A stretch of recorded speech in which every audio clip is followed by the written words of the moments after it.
Last time Eid पे मैंने ये डेज़र्ट बनाया तो यकीन करें जिसने खाया हर एक ने इतनी तारीफ़ की और इतना पसंद आया सबको कि सभी रेसिपी पूछ रहे थे।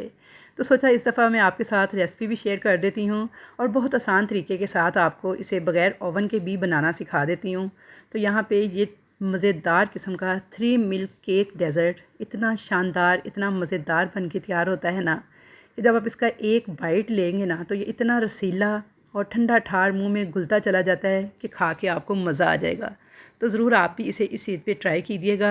कम बजट के अंदर ढेर सारा बन के तैयार हो जाता है और बनाना इसको बेहद आसान है। तो रेसिपी को फुल वॉच कीजिएगा। छोटी छोटी टिप्स हैं जो कि पूरी रेसिपी के दौरान मैं आपके साथ शेयर करूँगी। पहली ही बार में आप इसे बेहतरीन बना लेंगे। तो चलिए जी रेसिपी देख लेते हैं। 3 मिल्क केक डेज़र्ट बनाने के लिए सबसे पहले मैं एक लूँगी 8 बाई 8 इंच का मोल्ड। अच्छा, स्क्वायर मोल्ड में यूज़ कर रही हूँ। आप इसे किसी भी मोल्ड में बना सकते हैं। ना हो कोई मोल्ड घर में तो जो बर्फ़ जमाने वाले होते हैं बॉल, आप उसके अंदर भी बना सकते हैं। तो बॉल के अंदर थोड़ा सा ऑयल लगा के मैंने अच्छी तरह से उसे ग्रीस कर लिया चारों तरफ से। उसके बाद मैंने बटर पेपर लगा दिया है उसकी बेस के अंदर, और बटर पेपर के ऊपर भी आपने ऑयल ज़रूर लगाना है। और अगर बटर पेपर ना हो तो कोई सा भी कागज़ इस्तेमाल कर लें, दोनों तरफ ऑयल लगाएंगे तो बटर पेपर का ही काम करेगा वो भी। अब यहाँ पे मैंने 4 अदद अंडे लिए हैं। अब यहाँ पे पीसी हुई मैं चीनी ले रही हूँ 168 ग्राम्स। तो अब यहाँ पे मेरी बहुत सारी फैमिली मेम्बर्स जो हैं वो कहेंगी जी कि हमें कप्स मेजरमेंट्स के साथ बताएं, हमारे पास ये ग्राम स्केल नहीं है। उनकी आसानी के लिए मैं क्लियर कर देती हूँ कि नॉर्मल चीनी है जो किचन में यूज़ करते हैं, उसे मैंने मिक्सी जार में पीस लिया था। उसके बाद आपने मेजरिंग कप से 1 कप लेवल करके लेना है और साथ 3 टेबल स्पून। लेकिन काइंडली मेरी आपसे रिक्वेस्ट है कि अगर आप चाहते हैं ना परफेक्ट बेकिंग करना, तो ये किचन स्केल एक ज़रूर ख़रीद लें। ये 700-800 रुपये का दराज से मिल जाता है ईज़िली, कोई इतनी महंगी चीज़ नहीं है। तो यहाँ पे मैंने 4 अदद अंडे लिए थे, उसके अंदर 168 ग्राम्स चीनी डाल दी है, 1 टीस्पून वनीला एसेंस डाला है और 1/4 टीस्पून नमक डाला है, 1 चुटकी के बराबर। तमाम चीज़ों को देखिए मैंने बीटर के साथ बीट करना स्टार्ट कर दिया है और अच्छी तरह से मिक्स करने के बाद आपने इसे हाई स्पीड पे बीट करते जाना है और इतना बीट करना है कि ये बिल्कुल फ्लफ़ी हो जाएगा, लाइट हो जाएगा, इसका कलर जो है बिल्कुल वाइट सा हो जाएगा।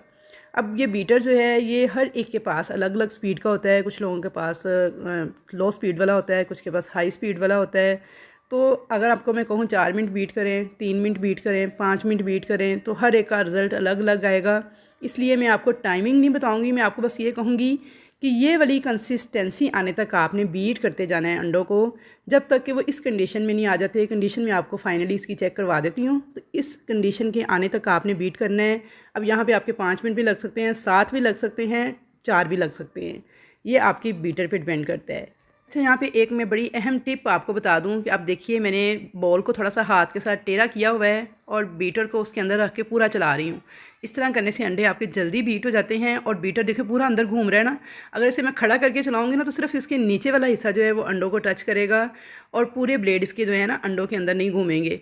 तो थोड़ा सा जब आपका बॉल इस तरह का हो, बड़ा हो या इस तरह का हो, तो आपने इसे टेढ़ा करके तो बीटर के ब्लेड्स को पूरे का पूरा अंदर घुमाना है। ये छोटी छोटी टिप्स हैं जो कि मैं अपने बेकिंग के स्टूडेंट्स को देती हूँ, लेकिन अब यहाँ पे वीडियो में मैंने आपको भी बता दिया है ताकि आपकी जो रेसिपी है ना वो परफेक्ट बन के तैयार हो। अच्छा जी, तो ये देखिए अंडों को मैंने बीट किया है और ये वाली कंसिस्टेंसी आने तक आपने बीट करना है। देखिए मैंने बीटर के साथ उठाया है बैटर को और ये डिज़ाइन बना रही हूँ, ऊपर लाइनें लाइनें सी गोल गोल। तो ये कुछ देर तक ना, कुछ सेकंड्स तक स्टे कर रही हैं सरफेस के ऊपर, फ़ौरन से गायब नहीं हो रही। तो बस जब आपकी ये वाली कंसिस्टेंसी आ जाए कि आप बीटर से उठा के जब इस तरह से गिराएं, लाइनों ऊपर लाइनें बनाएं, तो वो लाइनें कुछ देर तक सरफेस के ऊपर स्टे करें, कुछ सेकंड्स तक, फ़ौरन से गायब ना हों, तो समझे कि आपके अंडे जो है ना परफेक्ट बीट हो गए हैं।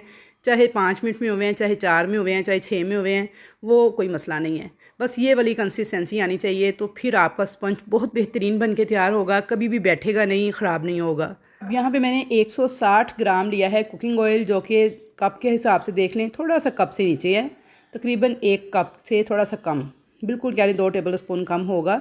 और ये ऑयल है। अब इस ऑयल को आपने सारा एक ही दफ़ा में ऐड नहीं कर देना, थोड़ा थोड़ा करके आपने ऑयल को ऐड करते जाना है और लो स्पीड पे बीटर को चलाते जाना है और ऑयल को मिक्स करते जाना है। ये वाला पॉइंट जो है इसे आप गौर से देख लें। अगर आप सारा ऑयल एक दफ़ा डाल देंगे ना तो ये सारे अंडों का जो हमने फ्लफ़ी सा बनाया है ना फोम, ये सारा बैठ जाएगा, तो फिर केक आपका फूलेगा नहीं, सॉफ्ट और स्पंची बिल्कुल भी नहीं बनेगा। इसलिए ऑयल को आपने बिल्कुल थोड़ा थोड़ा करके 3 से 4 बैजेस में ऐड करना है और बीटर को भी बिल्कुल लो स्पीड पे चलाना है और ऑयल के साथ इसे मिक्स करते जाना है, ऑयल को अंडों के साथ। यहाँ पे देखिए मैंने तकरीबन 2 मिनट के अंदर थोड़ा थोड़ा चलाते हुए, थोड़ा थोड़ा ऑयल डालते हुए ऑयल को मिक्स कर लिया है। तो बस अब बीटर का काम ख़त्म हो गया है, बीटर को हम साइड पे कर देंगे। अब आ जाता है मैदे का काम।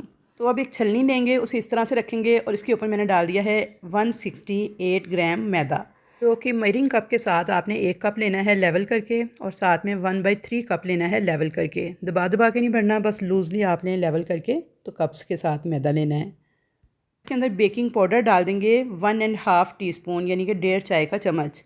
तो ये देखिए, ये मैंने 1 टीस्पून डाला है, साथ में आधा टीस्पून डाल दिया है, तो 1.5 चाय का चम्मच इसमें बेकिंग पाउडर जाएगा। बेकिंग सोडा नहीं इस्तेमाल करना, बेकिंग पाउडर इस्तेमाल करना है।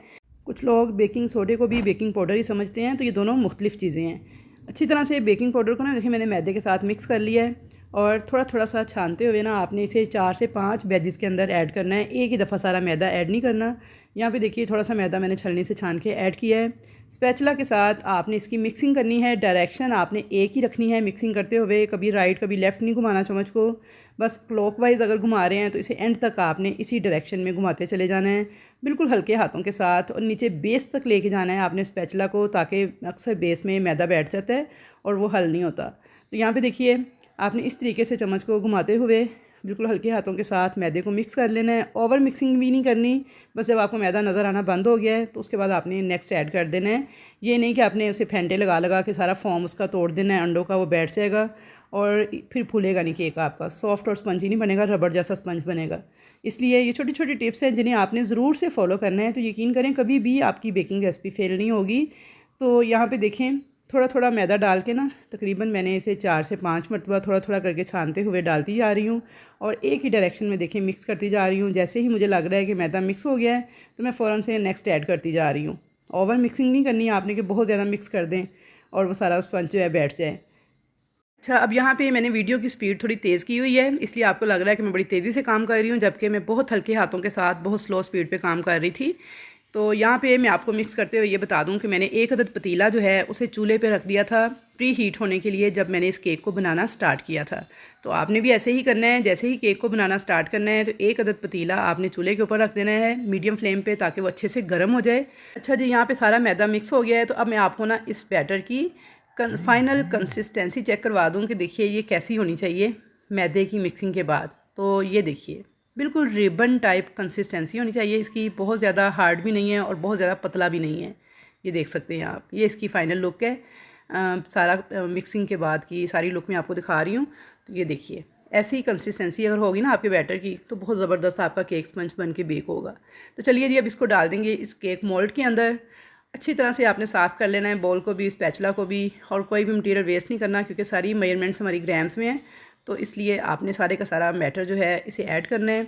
उसके बाद आपने इसे थोड़ा सा टैप करना है, 1 से 2 बार इस तरह से आपने किचन शेल्फ़ के ऊपर इसे टैप कर लेना है। इससे सारे एयर बबल जो है वो निकल जाएंगे और केक बहुत अच्छा राइज़ होगा। तो चलिए जी, अब चलते हैं पतीले की तरफ। पतीला देखें मेरा बहुत अच्छे से प्री हीट हो चुका है, तकरीबन 15-20 मिनट पहले मैंने इसे रख दिया था चूल्हे पे। और इसके अंदर मैंने देखें एक स्टैंड रखा हुआ है। मेरे पास ये जो चावल छानने वाला छानना है ना, मैंने इसे एज ए स्टैंड यूज़ किया हुआ है। आप चाहें तो कोई सा भी प्लेट कटोरी उल्टी करके स्टील के अंदर रख के एज ए स्टैंड यूज़ कर सकते हैं, अगर ना हो कोई स्टैंड तो। इसके अंदर रख दिया है मैंने केक को, इसे मैंने कवर कर दिया है, ऊपर मैंने वेट रख दिया थोड़ा, और इसे मैं बेक करूँगी तकरीबन 40 से 45 मिनट तक। बिल्कुल ऐसे जैसे चावलों को दम लगाते हैं ना, उतनी आंच होनी चाहिए आपके पतीले के नीचे केक मोल्ड रखने के बाद। तो यहाँ पे तकरीबन मुझे 50 मिनट लग गए थे इस केक को बेक करते हुए। टाइम थोड़ा कम ज़्यादा हो सकता है, आपके 10 मिनट ज़्यादा भी लग सकते हैं, कम भी लग सकते हैं, ये आपकी गैस के प्रेशर पे डिपेंड करता है। तो इसलिए आपने चेक कर लेना है, अगर आपको लगे कि केक अभी नहीं हुआ बेक तो दोबारा से 10 मिनट के लिए मज़ीद बेक कर लीजिएगा। यहाँ पे देखिए जी, मैं इसे 50 मिनट के बाद चेक कर रही हूँ। तो ये देखिए केक टेस्टर को जब मैं, या टूथपिक के साथ आप इसे चेक कर सकते हैं, बिल्कुल क्लियर है, इसके साथ कुछ भी चिपका हुआ नहीं है। अगर इसके साथ कुछ मटेरियल लगा हुआ हो या चिपका हुआ हो तो इसका मतलब है कि आपका केक अभी बेक नहीं हुआ, कच्चा है अंदर से, तो आपने इसे दोबारा से बेक कर लेना है। तो यहाँ पे केक हमारा बेक हो चुका था, उसे मैंने रूम टेम्परेचर पे छोड़ दिया था ठंडा होने के लिए। तब तक हम इसके लिए अगला स्टेप देख लेते हैं। तो यहाँ पे एक फ्राइंग पैन के अंदर मैंने आधा कप ली है कैरमल सॉस। मैं रेडीमेड यूज़ कर रही हूँ, आप चाहें तो होममेड भी यूज़ कर सकते हैं। एक पैकेट मैंने 200 ml वाला फ्रेश क्रीम का ऐड कर दिया था। और यहाँ पे मुझसे गलती ये हुई कि मैंने डालने के बाद ना फ़ौरन ही दूध डाल दिया था, जबकि आपने क्या करना है, क्रीम डालने के बाद ना अच्छी तरह से क्रीम को और इस कैरमल सॉस को ना एक दफ़ा अच्छे से बीट कर लेना है, ताकि ये अच्छी तरह से दोनों आपस में यकजान हो जाएं। फिर आप दूध ऐड कीजिएगा। एक बड़ा स्टील का गिलास भर के मैंने दूध डाल दिया। ये है जी 3 मिल्क केक डेजर्ट का मेन इंग्रेडिएंट कि आपने ये वाला दूध रेडी करना है 3 चीज़ों के साथ। एक इसमें क्रीम जाएगी, एक इसमें जाएगी कैरमल सॉस और तीसरा इसमें जाएगा दूध। तो ये बन गया जी 3 मिल्क केक का डेज़र्ट का जो हमने इसके अंदर यूज़ करना है। इसीलिए इसे 3 मिल्क कहा जाता है कि इसके अंदर 3 चीज़ें ऐड की जाती हैं जी इसके दूध के अंदर। अच्छी तरह से मिक्स करके अब आपने इसे चूल्हे पर रख के एक उबाल दिला लेना है। तो यहाँ पे देखिए इसमें एक उबाल आ चुका था। फ्लेम ऑफ कर देंगे और इसे थोड़ा ठंडा कर लेंगे दूध को, क्योंकि हमने इसे नीम गर्म यूज़ करना है, बहुत तेज़ गर्म यूज़ नहीं करना। तो चलिए जी, दूध को जब तक ठंडा होता है तब तक हम केक का स्पंज चेक कर लेते हैं जो कि ठंडा हो चुका है। तो एक छुरी की मदद से आपने इस तरह से ना इसके किनारे पहले फ्री कर लेने हैं। चारों तरफ किनारों पे ना आपने इस तरह से नाइफ़ के साथ इसे अलग कर लेना है। उसके बाद देखिए इसे मैंने उल्टा किया है तो कितने आराम से केक में से निकल आया है, केक मोल्ड में से ये। और माशाल्लाह से देखिए कितना सॉफ्ट, कितना स्पंजी बन के तैयार हुआ है। तो बहुत ही सॉफ्ट स्पंजी ये केक होता है। तो इसे आपने ना बहुत केयरफुली हैंडल करना है। गरम गरम निकालने की कोशिश करेंगे ना मोल्ड में से तो टूट जाएगा ये। सेंटर से देखिए मैंने इसके 2 स्लाइस काट लिए हैं और यहाँ पे आप इसकी सॉफ्टनेस चेक करें। देखें मुड़ रहा है, कितना स्पॉन्जी है और कितना ज़बरदस्त बन के तैयार हुआ है। अब क्योंकि हमने 3 मिल्क केक बनाना है तो इसे किसी कंटेनर के अंदर रेडी किया जाता है। तो मेरे पास यहाँ पे ये वाले कंटेनर थे डिस्पोजेबल। मैंने इनका साइज़ जो है ना उसको रख के केक के ऊपर चेक किया है तो मुझे थोड़ा सा साइज़ इनका छोटा लग रहा है। तो मैं इसके कॉर्नर्स जो है ना इस तरह से इसके जितने भी किनारे हैं इन सबको रिमूव कर दूँगी छुरी की मदद से, ताकि ये इस डिश के अकॉर्डिंग हो जाए। आप इसे किसी भी शीशे की डिश में, किसी ट्रे में, किसी भी चीज़ में सेट कर सकते हैं। तो यहाँ पे देखिए इसके किनारे काट लिए थे मैंने, तो ये बिल्कुल परफेक्टली अब फिट हो गया था इस कंटेनर के अंदर। तो इस तरह से मैंने इन दोनों कंटेनर्स के अंदर सेट कर लिया था। आप इस रेसिपी को सिंगल भी कर सकते हैं, यानी इसे हाफ़ भी कर सकते हैं। मैं यहाँ पे डबल रेसिपी बना रही हूँ। तो ये देखिए जी, इस तरीके से आपने कंटेनर्स के अंदर इस स्पंज को सेट कर लेना है। और अब यहाँ पे जो हमने इसके लिए दूध तैयार किया था 3 मिल्क वाला, वो काफ़ी हद तक ठंडा हो चुका है, यानी नीम गर्म सा था। तो इसको अब आपने इस तरीके से डाल देना है इसके ऊपर। थोड़ा सा दूध हम बचा लेंगे क्योंकि एंड पे इसे इसी के साथ सर्व किया जाता है। तो यहाँ पे देखिए अच्छे से आपने इसे डाल के इसे सोक कर देना है। और उसके बाद अब आपने इसको रख देना है फ्रिज के अंदर 7 से 8 घंटे के लिए, ताकि ये अच्छी तरह से दूध को सोक करे और ठंडा ठार केक हो जाए। चलें जी, 6 से 7 घंटे के बाद मैंने इस केक को फ्रिज से निकाल लिया है और ये देखिए माशाल्लाह से इसने सारे के सारे दूध को सोक कर लिया था और बहुत सॉफ्ट और ज़बरदस्त बन के तैयार हो चुका है। अब मैं इसके ऊपर मैंने ली है विपिंग क्रीम, जिसे मैंने विप करके पाइपिंग बैग में भर लिया था। इस तरीके से मैं इसे क्रीम के साथ कवर कर लूँगी। तो आपने विप क्रीम को विपिंग क्रीम में यूज़ कर रही हूँ। तो आप कोई सी भी विपिंग क्रीम जो भी आप यूज़ कर रहे हैं उसे आपने अच्छे तरीके से विप करना है। विप करने के बाद आप चाहें तो उसे पाइपिंग बैग में फ़िल कर लें, ना हो पाइपिंग बैग तो आप इसे हाथ से भी लगा सकते हैं स्पैचुला की मदद से। तो बस ये देखिए इस तरीके से आपने लगा के इसकी सरफेस को क्लियर कर देना है और क्रीम को इसके ऊपर इस तरीके से लगा देना है। तो यहाँ पे देखिए जी, विपिंग क्रीम के साथ मैंने इन दोनों बॉक्सेस को कवर कर लिया था सरफेस को ऊपर से। अब इसके ऊपर आपने छुरी के साथ ना इस तरह से स्लाइस, जितने आपने स्लाइस बनाने ना उस हिसाब से आपने कट्स लगा लेने हैं। आप 2x2 के भी लगा सकते हैं, 3x3 के भी लगा सकते हैं। जितने जितने स्लाइस आपने काट के अपनी फैमिली को सर्व करने हैं ना, उस हिसाब से आपने इसके ऊपर ना पहले से निशान लगा लेने हैं। तो ये देखिए कटिंग मैंने कर ली थी। अब मैंने यहाँ पे लिया है कैरमल सॉस। मेरे पास इस वक्त 2 किस्म की सॉस थी, तो मैंने दोनों के साथ ही इन्हें इस तरह से डेकोरेट कर लिया था। थोड़ा सा ज़िग-ज़ैग इस तरह से डिज़ाइन बना के आप इसके ऊपर लगा लें, या आप जैसे चाहें इसके ऊपर डिज़ाइनिंग कर सकते हैं कैरमल सॉस के साथ, या नोज़ल वर्क भी कर सकते हैं क्रीम के साथ, वो आपकी अपनी चॉइस है।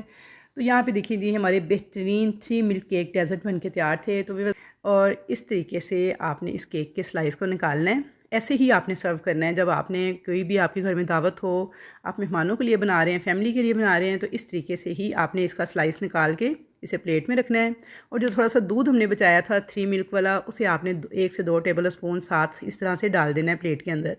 और फिर आपने ये देना है मेहमानों को। तो ये देखिए इसकी लुक चेक कीजिए, माशाल्लाह से इतना क्रीमी, इतना रसीला, मुंह में डालते ही यकीन करें घुल जाने वाला ये केक था और बहुत टेस्टी बन के तैयार हुआ था।